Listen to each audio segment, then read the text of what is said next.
Yine biz Qozon Filarmoniyasında, Qozon Kişileri konsertinde, Kızlar Grimyorkasında. Şulpan, Aliye, Alsu, Abelsan, Veysiye oturan. С какой стороны ее учишься?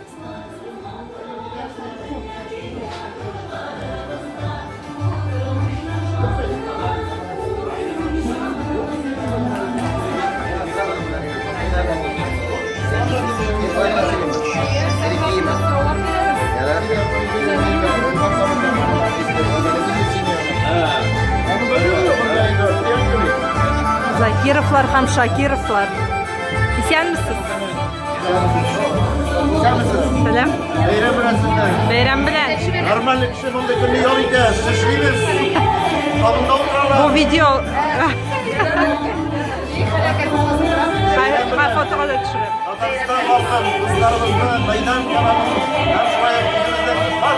yaratgan zamonimizlarimizni respublika kuni bilan shu kundan o'tkazib, eson sog'lik ishlarga yaqin, yasharga topgan mollarimiz barakatli bo'lsin. Oqshalar rasul bo'lsin, oqshalar qo'ya qo'yar.